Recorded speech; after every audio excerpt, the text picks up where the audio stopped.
유튜브로 읽는 박정희 전기 8권 철부지 학생과 반동 정객 맹호는 간다.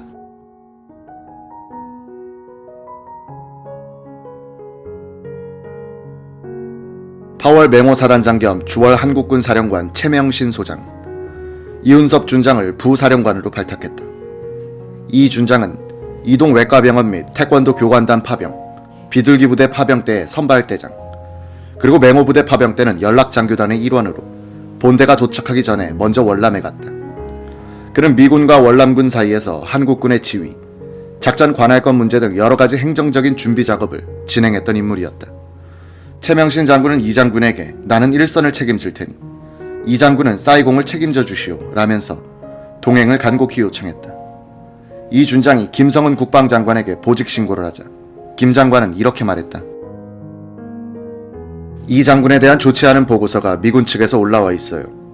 월남에서 미국 측과 치열한 논란을 거듭하면서 국익 확보를 위해서 얼마나 노력했는지 알 수 있을 것 같소. 우리 군도 과거와 달리 이제는 미군을 상대로 소신대로 하는 것이니 개의치 말고 가일층 노력해 주시오.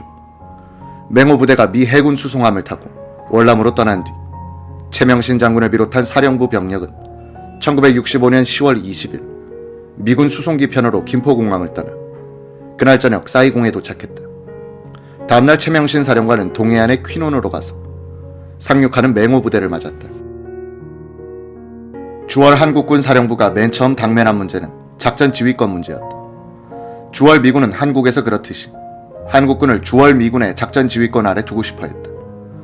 우리 측은 양국군의 협의 체제로 하자고 하여 한국군이 상륙할 때까지 작전 지휘권 문제는 결론이 나지 않았다. 10월 23일 캄란의 해병여단으로부터 사이공의 한국군 사령부로 보고가 올라왔다. 미군 야전사령부에서 해병여단의 제2대대에게 임무 변경 명령을 내려 부대를 이동시키려 하고 있다는 것이었다. 이훈섭 부사령관은 작전 지휘관과 관련한 중요한 사태가 발생했다고 판단하고 퀸온에 나가 있던 최 사령관을 찾았다. 전화에 나온 최 장군에게 미 야전사령관과 청룡부대 운용에 관련하여 협의한 적이 있습니까? 라고 물었다. 최 장군은 없습니다라고 했다.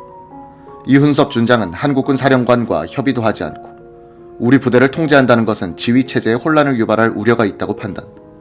미군 사령부 참모장 로슨 장군을 찾아가 항의하고 이동명령을 취소시켰다. 이세호 소장을 단장으로 한 파월 전투부대 연락장교단은 맹호 부대의 상륙 전에 월남에 가서 작전권 문제에 대하여 미군 측과 논의할 때 파월 한국군의 작전권은 미군 및 월남군과 협의하여 행사한다는 선을 고수했었다. 미국 측은 박정희 대통령에게도 이 문제를 제기했다.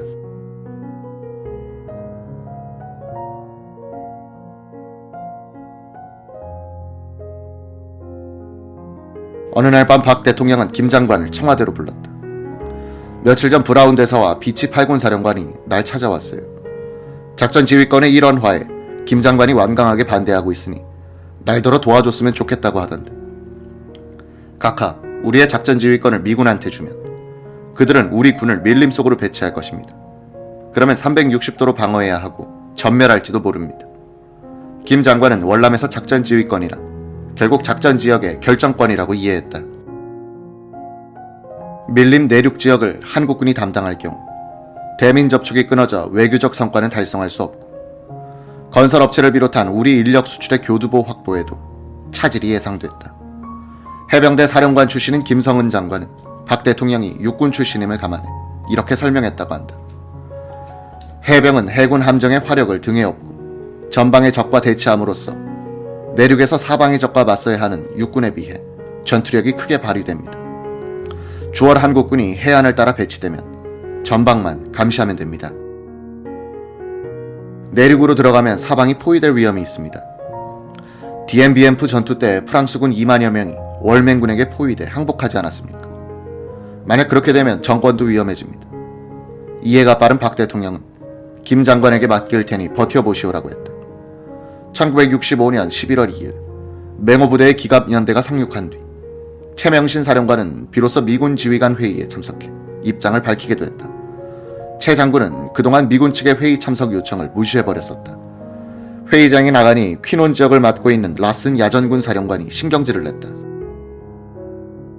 한국군은 우리가 먹여주고 훈련도 시켜주고 봉급도 주는데 왜 우리 통제를 안 받으려 하고? 최명신 장군은 이런 질문부터 던졌다. 우선 이 전쟁의 성격부터 따져봅시다. 이 전쟁은 군사적 전쟁입니까? 아니면 정치적 전쟁입니까? 당신이나 나나 제복을 입고 있으면 정치고 뭐고 신경 쓸 것 없이 싸워서 이기면 되는 거예요. 이게 군사적 전쟁이란 이야기인데 내가 반문하겠어. 왜 미군은 M16 소총과 B-52 전폭기와 항공모와 헬리콥터로 구성된 항공기갑부대까지 갖고 있으면서도 죽창과 활, 일본군이 쓰다 버린 장총으로 무장한 베트공을 소탕하지 못하고 있어. 이 전쟁은 기본적으로 정치전쟁입니다. 우리는 월남 국민들을 우리 편으로 만들어야 합니다. 그러려면 우리가 월남 땅을 빼앗으려 온 것이 아니고 월남을 자립시켜주러 온 것이라는 점을 인식시켜야 합니다. 한국군의 지휘권이 미군에 속하게 되면 우리는 미군의 청부전쟁에 동원된 군대로 전락합니다. 한국군이 독자적인 작전권을 갖고 있다고 해야 서로가 당당해집니다.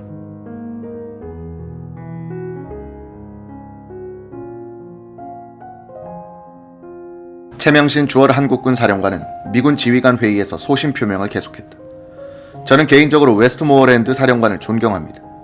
한국전대 웨스트 장군은 제82 공정사단의 대령으로서 북한 순천 상공에서 부하들과 함께 낙하산으로 뛰어내려 용맹을 떨친 지휘관이십니다.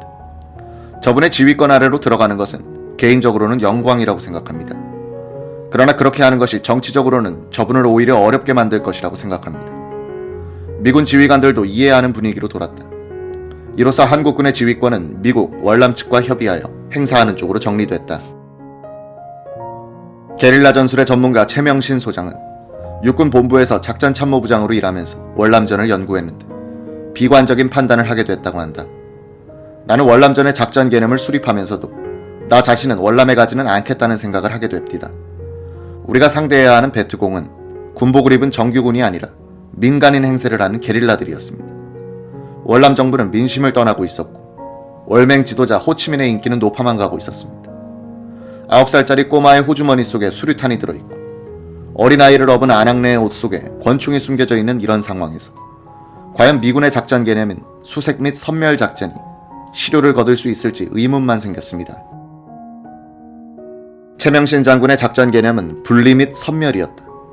민간인 속에 숨어있는 베트공들을 대민 심리전을 통해서 분리하여 산속으로 격리시킨 뒤 군사작전을 통해서 섬멸한다는 것이었다. 최명신 장군은 미군과 함께 활동하다 보니 그들이 아시아의 역사, 문화에 얼마나 미숙한지 알게 됐다고 덧붙였다. 1964년 월맹은 정규군을 월남의 중부 고원 지역으로 침투시키기 시작했다. 이들은 월남에서 조직된 베트공을 지원하고 지도하는 역할을 했다. 무기 표준화를 통해서 베트공과 월맹 정규군은 같은 공용 화기를 쓰게 되었다.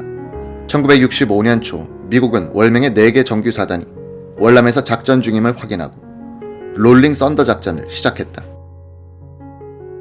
이는 정규사단의 남하를 저지하기 위해 북위 19도선 이남의 월맹 군사기지들을 폭격하는 작전이었다. 그럼에도 불구하고 월맹 정규사단의 남침은 계속되어 1965년 말 현재 6만 4천 명이 월남에서 작전 중인 것으로 파악됐다. 월남의 민족해방전선은 인민혁명당이라는 명칭을 가졌으나 공산당의 위장 조직에 불과했다. 월남전을 하노이에서 지휘하고 있던 월맹 국방장관 보구엔지압은 시간이 공산군 편이란 확신하에서 월남전을 정치전쟁적인 성격으로 가져가야 한다고 생각했다.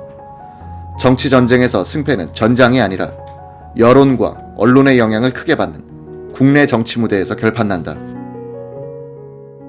국제법상 월남전은 월맹에 의한 불법적인 남침이란 성격을 지닌다. 1954년 제네바 협정에 의하여 월남은 17도선을 경계로 남북으로 분단됐기 때문이다. 월맹은 17도선을 무시하고 군단 규모의 정규군을 난파했던 것이다. 난파 방식이 김일성의 남침처럼 기습적인 총공세가 아니라 장기간의 위장침투였기 때문에 국제 여론의 반격을 피할 수 있었다. 공산주의자들은 베트공이 월남에서 자생적으로 나타난 반정부 세력인 것처럼 선전했고 세계의 많은 언론들이 월맹 정규군의 명백한 남침을 경시하는 보도 태도를 취했다. 박정희의 입장에서는 국제법을 위반하여 자유진영 국가를 무너뜨리려고 남침한 공산 세력을 물리치는데 파병할 도덕적이고 국제법적인 뚜렷한 명분이 있었다.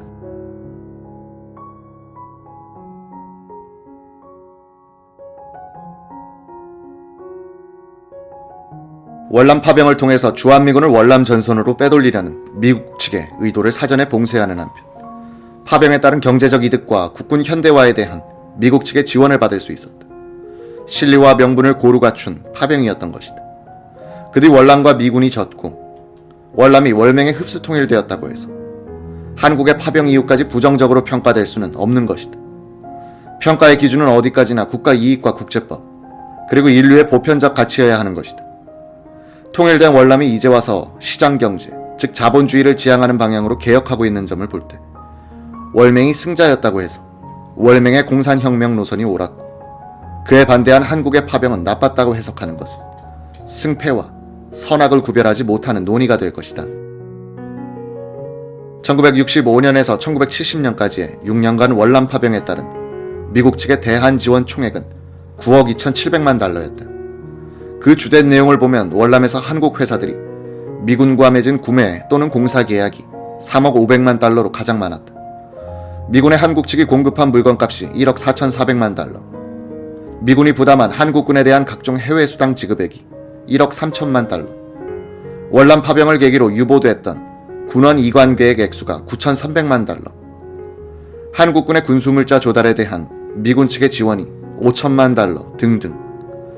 1966년부터 1971년간 월남에서 한국 회사들이 벌어들인 외환은 5억 3,700만 달러에 달했다.